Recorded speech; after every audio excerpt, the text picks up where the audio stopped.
نن درته د ګرامر تر ټولو بنیادي درس تشریح کوم. هیلهمند یم هغه کسان چې نوي دي چینل ته او یا هم تر اوسه پورې په دې چینل کې شته دي، نو دا درس خاص تاسو لپاره دی. غواړم فقط تاسو دا واضح کړم چې په انګلیش کې نن مونږ غږېدلي یو د دې په باره چې مثلا کوم ځای کې مونږ تاسو سی کاف او یا هم سی تلفظ کوو، کوم ځای کې مثلا جی مونږ تاسو ګاف او جیم تلفظ کوو، همداشانته کیو کله تلفظ کوو. سره د دې چې مونږ تاسو د الفابټس په اړه خبر لرو، د دې سره د الفابټس یعنی کیپیټل لیټرز لوی تورو په اړه مو هم درس چمتو کړی دی.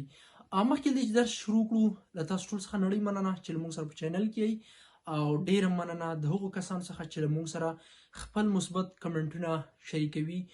نړۍ مننه، ستاسو کمنټونه واقعا مونږ ته مثبت انرژي راکوي د زده کړې په برخه کې، او ستاسو همدغه کمنټونه دي چې مونږ دې ته هڅوي چې لا ښایسته او نورې دې نه پورته ویډیوګانې چمتو کړو. راځو درس شروع کوو. له درس شروع کولو مخکې مونږ تاسو ته دوه پلی لیسټ لرو، یو د انګلیسي ابتدایي درسونه دي او دویم ورسره مونږ تاسو د 4000 essential English words یعنې د 4000 اساسي لغاتو پلی لیسټ هم شته. نن د ګرامر برخه ده. په ګرامر برخه کې موږ تاسو لرو لومړی په سی توري غږیږو. لومړی خو دا چې الفابټس په انګلیش کې په بخصوص الفابټس 26 توري دي. بیا دغه الفبا په انګلیش کې په دوه برخو ویشل شوي، ته لوی توري یو ته کوچني توري وایي. صحیح ده.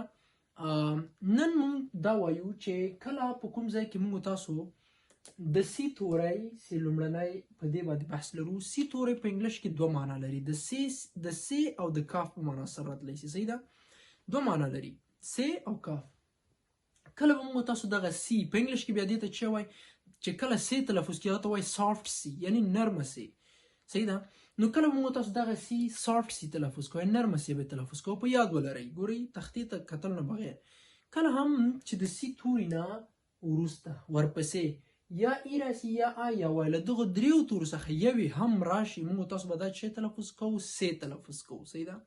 کله هم چې د سی توري نه ورپسې یا ای یا آ یا وای د دغه دریو څخه که هر یو وي، نو دا موږ تاسو سی تلفظ کوو. مثلا دلته لومړی موږ تاسو لرو سنټر، سی نه ورپسې ای راغلی، نو دا موږ تاسو سی تلفظ کوو لکه سنټر مرکز. صحیح سو. او ورپسې که چیرې له سی نه وروسته یا هم وای راسي بیا هم سی تلفظ کوو لکه مثلا سایکل. سایکل صحیح سو، چرخش ته وایي، دوران ته وایي. او بل موږ تاسو مثلا دې کې مثال لرو سیټي. سیری صحیح سو، ښار ته ورسي، چې دلته هم د سی نه وروسته آی راغلی. نو مطلب خبر واضح ده چې کله هم د سی توري نه ورپسې هغه په منځ د کلمه کې سر د کلمه کې وي، کله هم چې د سی توري نه اخوا توری یا ای یا آ یا وای راسي، نو موږ تاسو به سی تلفظ کوو. بل لرو موږ تاسو د جی توری. جی توری تاسو ته معلوم ده چې په انګلیش کې دا د جیم او ګاف په معنا سره راتلی سي، خو کله به موږ تاسو دا جیم تلفظ کوو. یو قانون شته د جی د توري لپاره، هر کله هم چې د جی توري نه دې خوا توری وای وي، کوم توری وي وای توری راسي، موږ تاسو به دا جیم تلفظ کوو. صحیح ده. او که چیرې وای نه وي نور توری وي، بیا په دې صورت کې تاسو نسئ مشخص کوئ چې دا جیم ده که ګاف. فقط کله هم چې تاسو مطالعه وکړئ، ډیر کتابونه ولولئ، نو تاسو هلته بیا کولی شئ په خپله مشخص کړئ. یعنې دا داسې مشخص ځای نه لري چې دا کله ګاف کله جیم. یو قانون یې همدا ده، کله هم چې د جی نه وروسته وای راځي، نو دا به همیشه جیم تلفظ کوو. غیر د هغه نه به جملې ته په کتو موږ تاسو دغه کلمه وایو.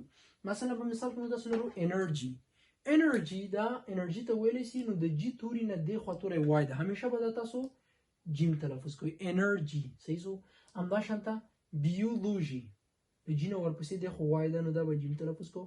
همداشانته سایکالوژي، دلته هم د جی نه دې خوا وای ده، نو دا به موږ تاسو جیم تلفظ کوو.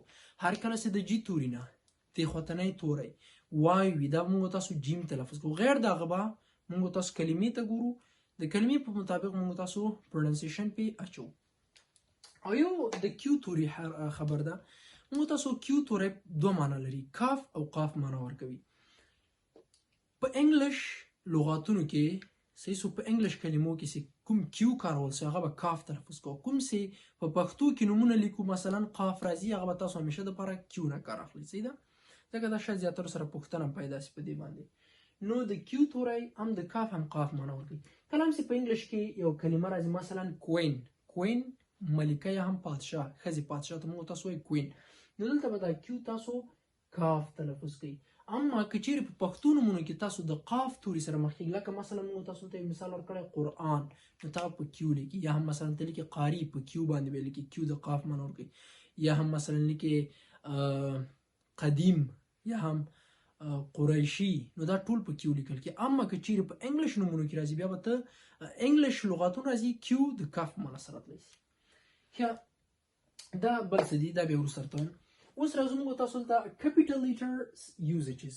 ښه په دې درس تاسو پوه شئ، فقط پکې سی جی او د کیو توري متشابه کوم، دا په انګلیش کې مهم دي. ښه موږ تاسو راځو کیپیټل لیټرز یوزیج، د لوی تورو استعمال زین، یعنی موږ تاسو کوم ځای کولای شو لوی توري استعمال کړو. یعنی لکه څنګه تاسو معلومه ده کوچني توري خو موږ تاسو د لوی توري یعنی د غټ توري نه وروسته ټول کوچني لیکو، دلته حق ته نه رسي نور غټ ولیکي، خو دا به تاسو د دا غټ توری موږ تاسو په کوم سر کې به ولیکو د جملې. دا داسې قوانین دي کنه، که چیرې تاسو مثلا لیکل کوئ نو تاسو دې ته واقعا ډیر ضرورت لري. یا مثلا راځو اول ته اول موږ فور پراپر ناونز، موږ تاسو دغه لوی توري د انګلیش د هغو نومونو لپاره کارو، هغه سي خاص دي. خاص نومونه هغه نومونه ته ویل شي چې دغه په مثل په شان دغه په شکل باندې بل څه موجود نشي، صحیح سو، هغه په خواص په هر څه کې تفاوت ولري، دې ته ویل شي خاص نوم. بیا دا خاص نومونه هم د اشخاصو کېدای شي، هم د ځایونو کېدای شي، مکان سي ورته، هم د حیواناتو کېدای شي، هم د اشیاء بازي کېدای شي. دلته ما تاسو ته مثلا موږ تاسو یو د اشخاص نومونه لرو، لکه مثال زه تاسو احمد، محمود، حامد، قاسم، دا کوم نومونه چې د اشخاص دي. دا نومونه چې کله هم تاسو په انګلیش کې لیکئ، هغه که په سر د جمله کې راځي، منځ د جمله راځي، آخر د جمله راځي، موږ تاسو پروا نه لرو. فقط چې هر نوم خاص نوم راځي د لومړي توری به موږ تاسو راخلو په غټ توري به لیکو. اوس مثلا ما احمد لیکلی، تاسو د لومړي توري ته وګورئ، غټ توري مې ورکړی. که ته چیرې په یو جمله کې ای په احمد نوم راشي او ته په وړه کې ای ولیکې، نو دلته ستا د ګرامري له نظره جمله غلطه. مثلا بل موږ تاسو د ځایونو لرو، کابل، افغانستان، امریکا، فرانس، صحیح سو، دا هغه نومونه چې دا د پلیسز په مربوط راځي. بیا دلته به هم تاسو که په منځ راځي، اخر هر ځای کې راځي، تاسو به لومړی توری هرو مرو غټ کارول، او همداشانته پاریس او داسې نور دي. د اول کارونه د لوی توري سولستی باید په خاص نومونو کې حتما لومړی حرف غټ وکاروئ. دوم وایي ډیز اینڈ منټس اف، نو موږ تاسو کولی شو د ورځو او د میاشتو لپاره وکارو، د ورځو او میاشتو لپاره. یعنی څنګه ورځې موږ تاسو په انګلیش کې لرو ساترډي، سنډي، مانډي، ټیوزډي، وینډي، تھرسډي، فرایډي. دغه ورځې که چیرې تاسو غواړئ یو جمله لیکئ کنه، مثلا تاسو څوک وایي what day is today، نن کومه ورځ ده، ته ورته وایې today is Saturday، یا ورته وایې کنه it is Saturday. نو ته به دغه ساترډي یا سنډي یا مانډي که چیرې په سر د کلمه راځي، منځ اخر د کلمه راځي، ته به لومړی توری هرو مرو غټ ورکړئ. لکه مثلا ما لیکلی ساترډي از، غټ دا معنا نه دی، ګوره دا معنا نه ده چې ته باید داسې لوی ولیکې، نه، توری غټ وي، صحیح ده. لکه ساترډي سو، ما ایس یې غټ لیکلی. فرایډي وګورئ، ما داسې ایف ورکړی غټ. که چیرې زه داسې ولیکم نو دا جمله زموږ ستاسو د ګرامري مشکل سره مخ کېږي. نو فرایډي.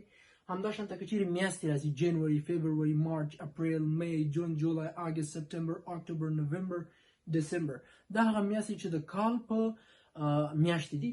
داسې هر ځای کې راځي لومړی توری راواخلئ غټ ولیکئ. لکه ما می لیکلی داسې، ګورئ زه داسې نه لیکم اول توری، نه دا غلط راځي. جولای راځي که نه، نو بعضې ورته جولای ویلی شي، نو دا جې ما غټ لیکلی، دا که ته چیرې داسې ولیکې نو دا غلط راځي. دا دوم استفاده سو. دریم استفاده ځای زه تاسو ته وښیم. at the beginning of sentences، کله هم چې یو جمله موږ تاسو لیکو، هره جمله که ته لیکې، هغه سر د جملې چې ته شروع کوې هغه به ته په غټ توري لیکې. اوس مثلا ته راځې په کتابچه کې لیکې I am احمد، نو دغه I am چې ته کله لیکې، دغه I د اول باید په دې شکل کې ولیکې، نور جمله پسې لیکه که نه، صحیح سو. یا هم ته لیکې my name is، my name د جملې سر ده که نه، نو ته به دا ام کاروې، صحیح ده. یا مثلا ته لیکې they are یا we will، یا هغه، یعنی هر جمله چې ته لیکې سر د جملې توری هغه که ای وي، بی وي، سی وي، ولو که زی اوسېږي، زیډ اوسېږي، هغه به ته غټ لیکې. یو څو and special days، او خاص ورځې دي. ته یو جمله لیکې، خاص ورځې کومې دي، مثلا د مسلمانانو اختر سو، صحیح سو، روزه سوه چې رمضان ورته ویلی شي. همداشانته موږ تاسو بل لرو، مثلا که د مسلمانانو په کې لکه نوروز سو، صحیح سو، دا سپیشل ډیز دي، دا خاص ورځې دي چې موږ تاسو لمانځو. دا خاص ورځې به هم اول توری په غټ لیکئ. دلته ولیکلي he is احمد، هغه احمد ده، او یا هم نوروز، عید او همداسې نور. بل موږ تاسو ته یو بل څه ته ډېر له ټولو نه دلته ما یو څو مهم ټکي نور هم ټول کړي. دغه درس یو د تورو او د لویو تورو استعمالو په دې به انشاءالله 100% پوه شئ. که چیرې بیا نه پوه شئ بیا ویډیو له سره وګورئ او که بیا هم نه پوه شئ کمنټ کې حتما موږ سره خپل نظریه او سوال شریک کړئ. دلته ما تاسو ته یو څو نور ټکي راوستي، 1 2 3 4 5 دانې دي. په انګلیش کې که چیرې mother and father راسي دا اضافي درس ده، خو دا باید تاسو زده کړئ. که چیرې mother father یو جمله د ته مثال داسې وایي که نه، مثلا ته وایې که نه my mother and father are good، که نه یعنې زما مور و پلار ښه دي. ته به داسې نه وایې. کله هم چې مور و پلار ته دواړه یو ځای یادوي په یو جمله کې، ته به ښه دا نه ده چې ته وایې mother and father وایې، ته باید څه شی وایې parents. صحیح شو؟ parents parents والدین مور و پلار. یعنې ته په جمله کې دا ضرورت نه لري چې ته ولیکې my mother and father، نو ته ضرورت لري که چې مور و پلار یادوي ته باید parents ولیکې. خلاص کفایت د دواړو کوي. بل موږ تاسو لرو brother sister. کله چې ته مثلا په یو جمله کې یو ځای کې ورور و خور دواړه یادوي که نه، مثال ته وایې my brother and sister، نو ګوره ته وګوره دوه ځای شو. د دې لپاره لنډ شارټکټ شی ده sibling. چې شی ورته ویلی شي دې ته sibling. هر ځای کې چې ته sibling وایې مو د ورور او خور معنا ورکولی شي که نه، که دا هم sibling شو. بل موږ تاسو راځو دریم ته. دریم موږ تاسو لرو husband and wife. میړه او ښځې ته کله چې ته مثلا یعنې د دې معنا داسې نه ده ګوره چې تاسو ووایئ دې ته دا څه معنا شو چې ده دا دغه دوه توري چې کله مثلا ته husband wife دا دواړه په یو جمله کې لیکې که نه، نو دغه husband wife مه لیکه لکه میړه او ښځه چې ته دا دواړه لیکې، ته د دې په ځای باندې څه ولیکه spouse هم په انګلیش کې په معنا د میړه او ښځې ورکولی شي. صحیح شو؟ spouse. همداشانته girlfriend and boyfriend. مثلا girlfriend boyfriend یعنی یو دا داسې girlfriend boyfriend یعنی د یو هلک هغه اوسیږي خپله ملګرې او د جلکۍ چې کوم هلک ملګری وي که نه. اوس مثلا یو هلک جلکۍ ملګري اوسیږي او د جلکۍ هلک ملګری وي، دې ته girlfriend او boyfriend په انګلیش کې وایي که نه، نو ته به دا په انګلیش کې څه لیکې couple که نه. شاید تاسو ډېر لیدلي دا couple په هر ځای کې په یوټیوب کې بعضو سرچو کې وګورئ تاسو، نو دا couple چې هر ځای کې راځي تاسو باید پوه شئ که نه چې یا هم په واده کې لیکي مثال که نه a wedding of couple. صحیح شو؟ نو ته باید پوه شئ دا couple ویلی شي د هلک ملګرې او د هلک جلکۍ چې کومه خوښه ده او د کومې جلکۍ چې هلک خوښ ده، دا دواړو ملګرو دغو دواړو ته ویلی شي couple ویلی شي. صحیح شو؟ او بل موږ تاسو لرو girls boys. انجونې او هلکان دې دواړو ته بیا په انګلیش کې بیا یو خاص توری هغه guys ده. مثلا ته صنف ته راننوځې په صنف کې هلکان هم ناست دي انجونې هم ناست دي، ته کولی شې په دې ځای کې د دې پر ځای چې ته وایې hello dear girls and boys، د دې پر ځای ته کولی شې ته وایې مثلا hello guys. دا هم نر ته راځي هم ښځې ته راتلی شي. په دې هیله چې څه مو زده کړي وي د درس څخه خسته سوي نه اوسېږئ. ډېر کوشش کوم چې دغه درس زموږ شارټ سي، هر زده کوونکی پرې پوه شي، خو بیا هم لیکچر د درس غټېږي. له ټول څخه نړۍ مننه چې تر دا دمه له موږ سره یې. که مو درس خوښ سوی ویډیو در سره لایک، چینل سبسکرایب او زموږ د نورو درسونو په تمه اوسئ. تر بیا ښې چارې ښه وخت ولرئ. د خدای په امان.